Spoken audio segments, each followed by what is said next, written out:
Hey everybody, welcome back. Yep, it's the off season, so just hanging out and trying to get caught up on many things that have gone down over the last few months, and certainly recruiting right at the very top of the to-do list. No doubt about it. Need a lot of catching up to do, and couldn't think of a better guest to bring in than my good friend. He's just Mr. Rivals now. It's Oh gosh.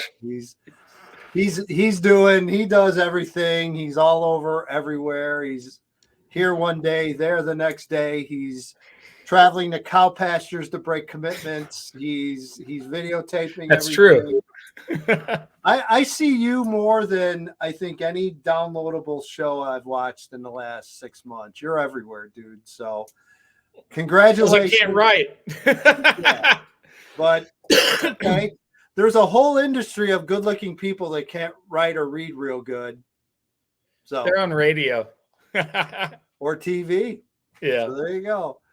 Clint Cosgrove joining us from Rivals, and hope you're doing well. Like I said, it's funny. I think we usually touch base about once a week or so. At least I try to. At least. But it's funny. We're like two ships in the night. We just keep It's passing. not what I pictured. No. Edgy. I thought I'd just be following you around the whole time. No, not at all. We're completely opposite. Hey, where are you going? I'm going here. Well, I'm going there. Okay, well, have fun.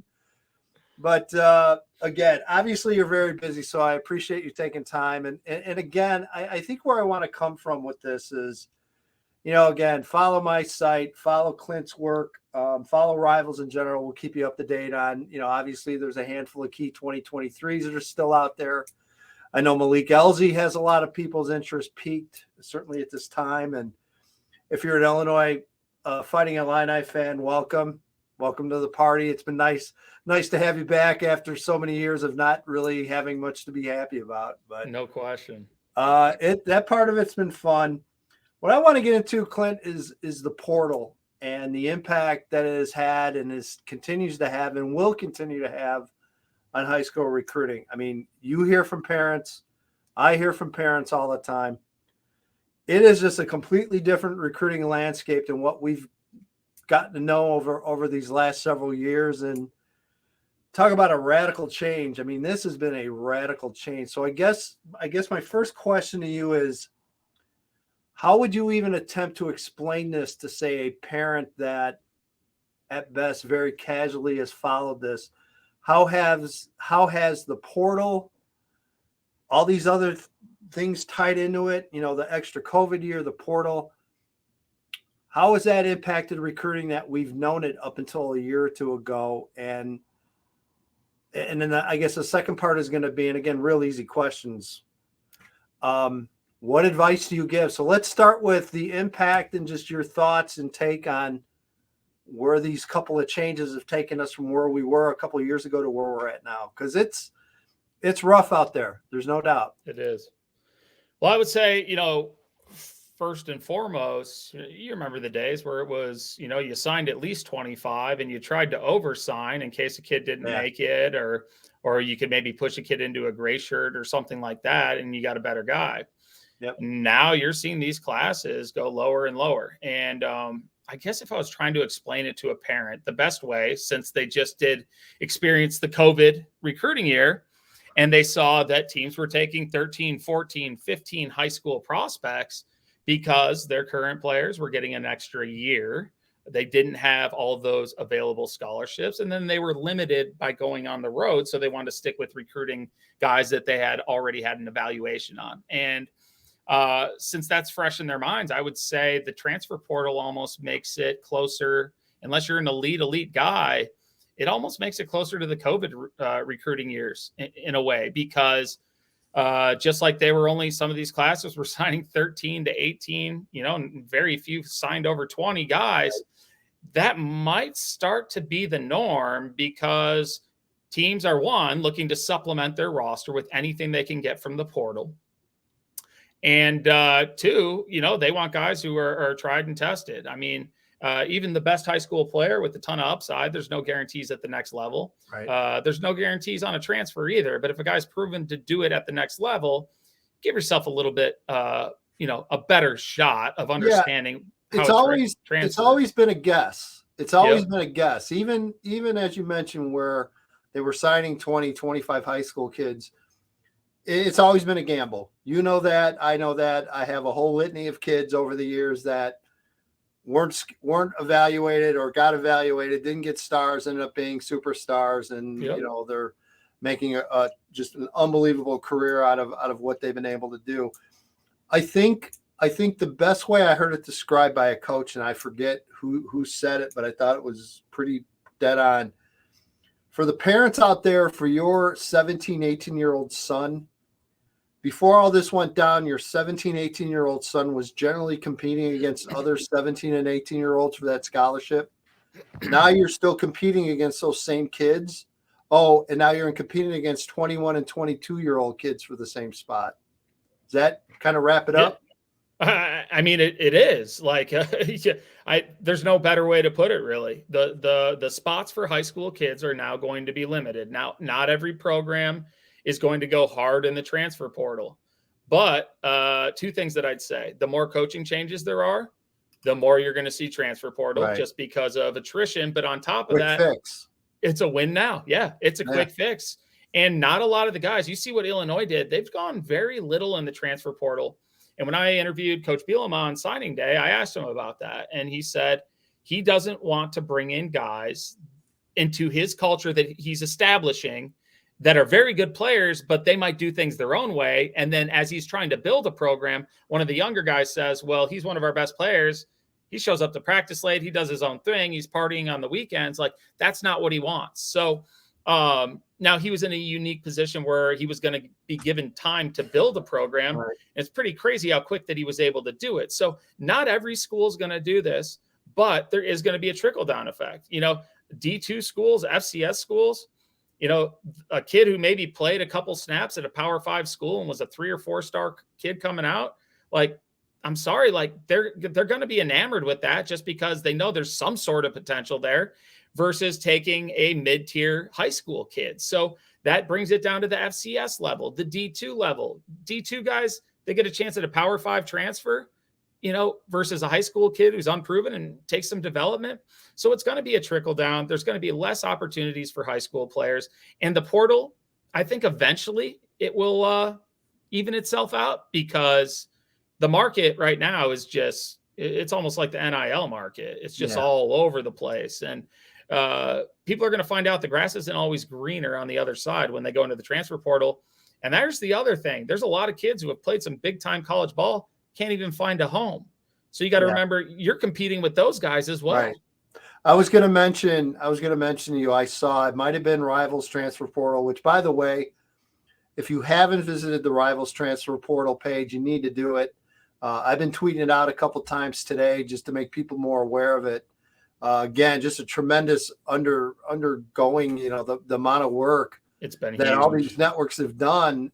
But you have to, from our business and our standpoint, you've got to stay on top of it. And Clint, what I thought was kind of crazy, and yet I looked at it and I looked at it again. There were two things. Number one, I saw a percentage of kids over, I think, the last year or the last 2 years. It was just a little over 40% of the kids in the portal wind up finding a home. Did you see that? It's crazy. I've heard that. I've seen a couple stats, but it is absolutely crazy. And then there's guys who will transfer from big Power 5 schools. Like, I remember when I coached, it was like you didn't want to take a Power 5 transfer because it usually meant that they weren't good enough. Someone else's problem. Exactly. Well, now, since it's free agency, like, everybody's taking them. But at the same time, those are the ones that you see about. Those are the guys getting ranked in our transfer portal rankings. And like you said, that was a huge undertaking. It's been in the mix for a long time, but we wouldn't even have such a thing a few years ago. It wouldn't even be on the. It would have been worth it. Yeah, exactly. And so if only 40% of kids are signed, now some of them will be, I'm too good, I don't need to play at the FCS level, I'm not going to play, I'll hold out. There's going to be options like that. But at the same time, those guys, if they wanted to, they could go and take your D2 spot. They could go and take your FCS spot. So, but I would say the vast majority of those guys, they're just not finding a home. Yeah, it's crazy. You mentioned FCS and D2. obviously I'm a high school site, so obviously I deal with that more than you guys do. But I mean, those levels already had limited scholarships to begin with. And then when you throw in the fact that you mentioned those kids at maybe a Power 5 school or even an FBS school, a MAC, one of those that don't get playing time, end up trying to work their way back and they end up at that level. There's no guarantees. And I think that is what gets lost in the mix, that all of a sudden you see all these people jumping into the portal with no plan. How do you get a plan, Clint? How do you, if you're one of those kids, do you talk to, I'm assuming you're talking to the head coach at the school you're currently at. I'm sure some of those happen. I'm sure in more cases than not, a lot of those discussions don't happen. The kid just gets pissed off and says, I'm going in the portal. Okay. Do you talk to your high school coach? I mean, sure, everyone's situation is different. How would you approach it if you were in their shoes and looking to make that change? Yeah, well, I think, like you said, it's really important. You got to talk to some coach. You can't just say, I'm really good, I'm not getting a chance. Well, there's a reason you're not getting on the field now. Or maybe you are happy and you did good and you want to transfer. That doesn't always mean that someone's going to take you as well. But I think it's important that you consult people who have been through it, who understand it, and can give you a non-biased evaluation and projection of what you may be able to do. If that's your college coach and you have a good relationship, you should be able to go and talk to them. But I would say at the same time, the grass isn't always greener. Maybe go in and say, now, if you hate the school and you want to be out of there and it's not a football decision, by all means, you got to do what makes you happy. But if it's a football decision and you like where you're at, go in and talk to coach and say, am I in your plans? What do I need to do to be in your plans? What am I lacking? And is it because I'm just behind guys who are more experienced? Is it I'm not working hard enough? Do I not fit schematically? Am I not who you thought I was? So I would start with, what can I do if I'm happy at that school? What can I do to get on the field and make me want to stay, knowing what is out there in the portal? If that's not an option, if coach is like, you know what, you're probably not in the plans. Maybe you'll play in 4 or 5 years. And I think a lot of coaches are going to be extremely honest, especially if you're on scholarship, because that opens up a spot for them. So I would come in with the attitude that I just want to play football. I want to be a great player. I would like it to be here. If it's not here, I'd like it to be somewhere else, coach. If you don't see me in your plans, what are the next steps that I can take instead of just throwing my name in the portal? To really evaluate this and see, do I have a place that I can go? If I were to put my name in the portal so that coaches can talk with me, would you accept me back on the team if it didn't work out, coach? You want to cover all of your bases, in my opinion, and you got to really analyze the market. I wouldn't just throw my name in there unless I know there's people who are going to take me. Coaches maybe that I was recruited by before. So I would start with your coach. I would talk to your high school coach if you have that relationship. Your parents are looking out for the best of you, but they also think that you're the best player in the world. So now, not every parent's like that. Some parents might tell you to shut up and stay where you're at and figure it out. Right. That's probably what my dad would have told me. Same here. Yeah. Suck it up, Buttercup. Figure it out. Exactly.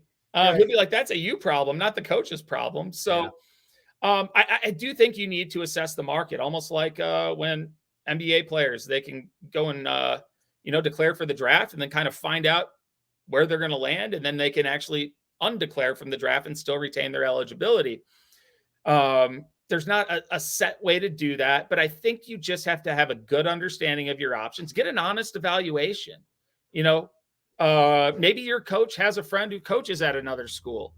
Maybe they love you. There's just not a spot for you right now. You're playing something like quarterback, and there's a guy who's going to be starting for 3 years in front of you.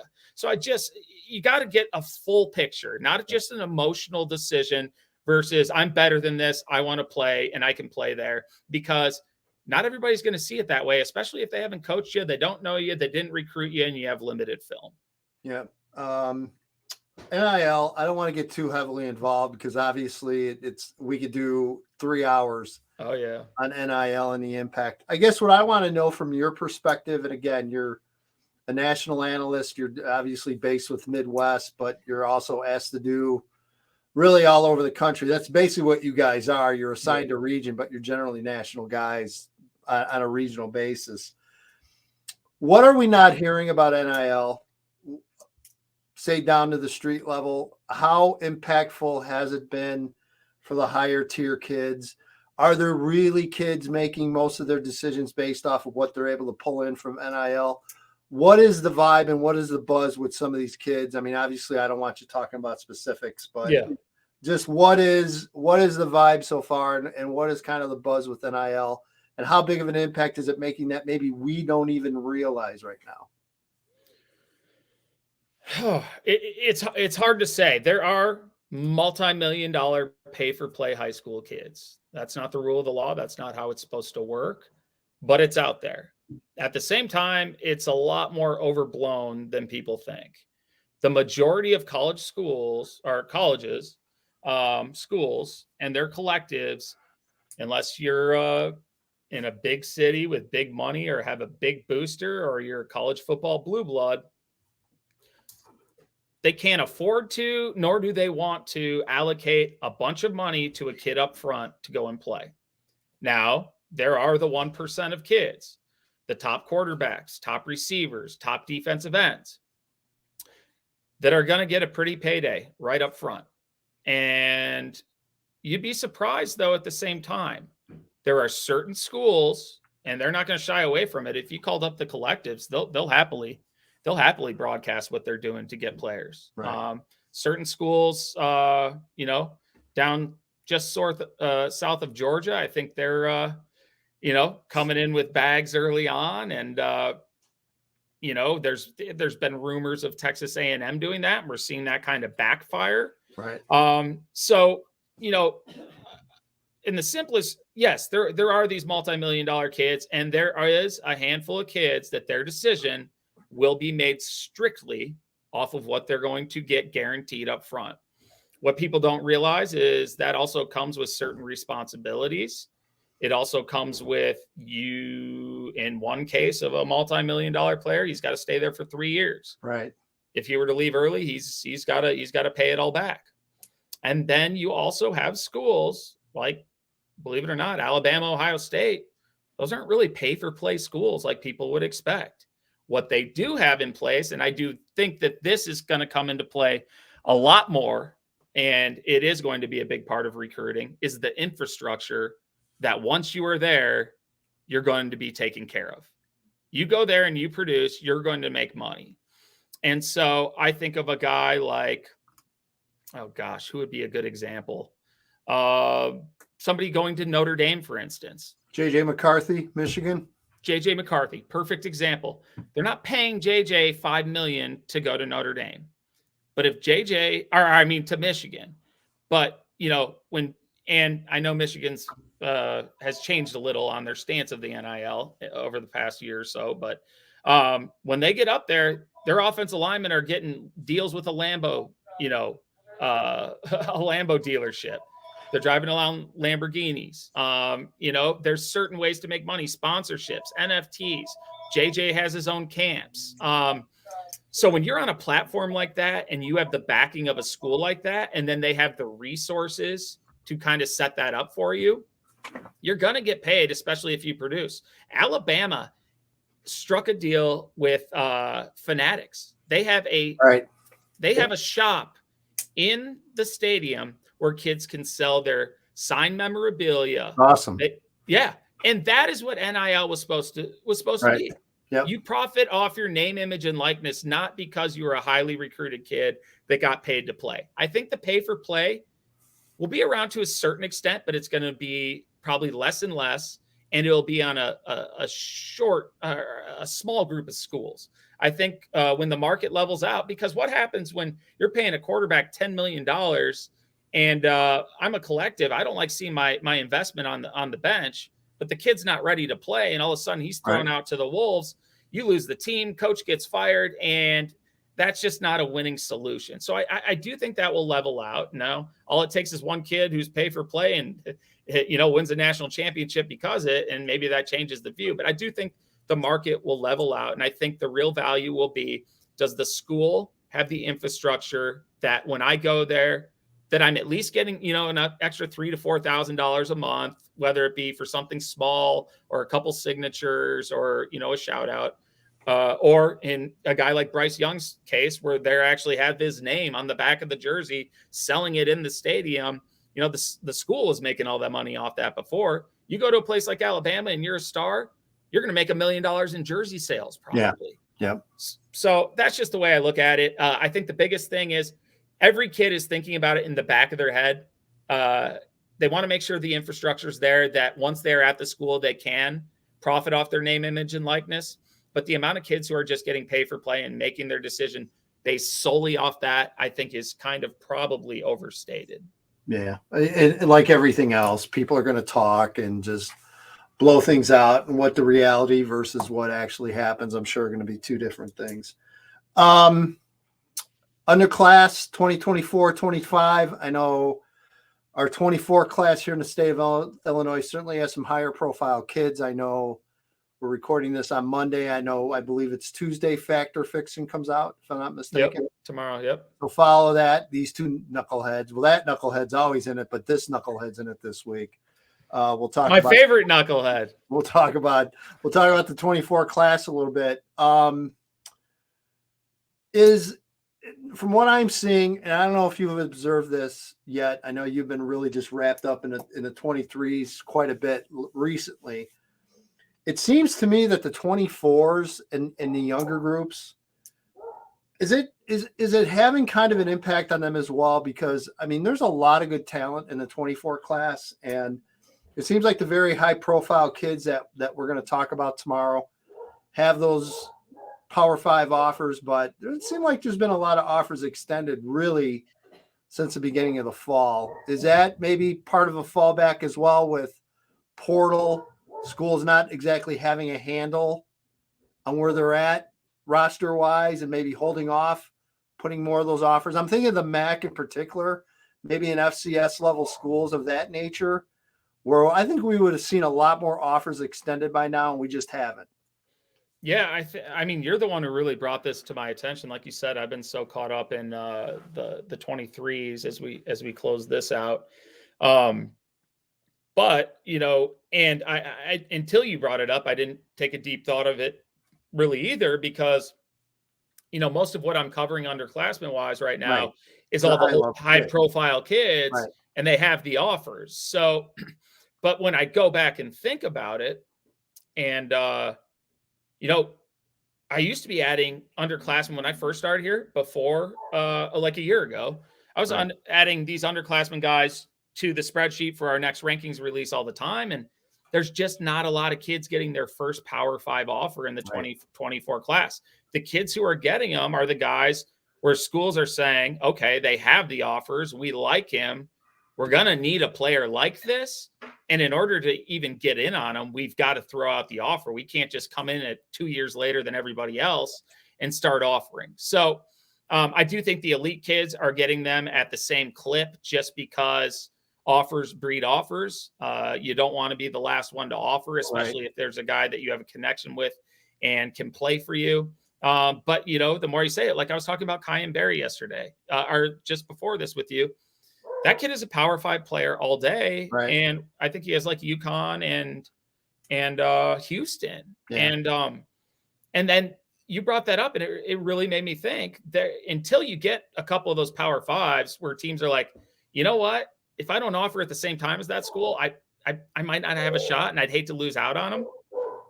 So I think until we start seeing more initial Power 5 offers, like you said, there might not be a big offer run until spring, when guys have a better idea of what their roster looks like, have a better clue of what this transfer portal is going to be like. Because, in the past, the college football model was you graduated 4 DBs, you took 4 more. It didn't matter if all 4 played or only 2 played. Maybe if all 4 played, you take an extra one because you need, some depth. But I think we're going to go towards more of a NFL style where you're evaluating your own roster at all times. Yeah. You're saying, who do we need to keep? Who could potentially leave? Who can we afford to leave? And what positions are we weak at? Yeah. Okay. And then you say, all right, which of these need to be addressed in the portal? If I need a starting left tackle, I probably need to go to the portal. If I need a quarterback who's going to start right away, I probably need to go to the portal. So I do think it's going to have a trickle down effect. And until you said it early, Edgy, I really hadn't thought about it much. And but now it just makes a lot of sense, because I think we're going to see this GM model. Coaches don't know who's coming, who's going, and what's an immediate position of need. You hear the stories of kids making a big impact as freshmen, but in reality, it's far and few in between. Right. You know? Yep. So you're exactly right. I do think there's going to be a difference. I do think the offers will come, but it's just going to take longer, because unless you're that elite guy who they're going to take over a transfer or a JUCO anyways, you know, they're going to want to evaluate you more. And if there's no reason to offer, they'll just continue to evaluate and love you up. Yeah. I just see the already crazy spring period getting even crazier now, because you already have coaches on the road in the spring. Then you have late spring, early summer official visits. Then you're going to maybe back that up a little bit with those kids, those Kyan Barry Johnsons that, you know, end up pulling in those bigger offers. That coming along is a little bit later than it has been. So yeah, I just think the whole calendar that we've gotten used to is getting changed around like every other part of this recruiting world. So no surprise there. Before I cut you loose, by the way, it is now an official video podcast, because my home phone is rang in the background and my dog was going nuts upstairs. I hear that. I was hoping Pup would come out. No, he's upstairs defending us from Amazon deliveries. So hey, somebody's got to do it, right? He is on guard 24 hours a day. He's got to protect his daddy. So before I cut you loose, and again, I always appreciate you taking time. What are parents doing wrong? What's one thing maybe they're not doing to help their kid along that they should be doing, in your opinion? Getting overly involved. Wow, tackle that. I could talk about that for about 40 minutes. Coaches, at the end of the day, they don't want to be told why your son is great and why they should take him. In fact, if you're overbearing, that could be a big turnoff to coaches, because if they're dealing with you now in the recruiting process, they're going to have to deal with you when the kid's on campus. And they're just not trying to do that. And you shouldn't be begging for a spot. Now, you can work hard for a spot. You can go a weekly game day visit. You can go to every camp, and you can try to prove your worth, but you're not going to talk a coach into taking you. So parents that are trying to, you know, throw stats in their face and all this stuff, it's so much bigger than that. So I would say that's the number one thing. Don't be overly involved as a parent. Be supportive, but coaches do not want to hear from you. They want to know who the kid is. Right. You know, and if you're doing it now, you're going to do it then. I would say another thing is casting a wide net. Everybody thinks they're a Division I player, and there's nothing wrong with that. You know, everyone uses the example of, you know, Charlie, who's just at Purdue. Well, he went to here, and then, those guys are anomalies, and people have to understand that. There is 5'8" guys who go to the NFL, but the percentage of 5'8" guys that go to the NFL is very small. And I try to explain to parents like this. If I've got the 6'4", 215-pound quarterback, he's rated high, has offers from everybody. I bring him in, and he sucks.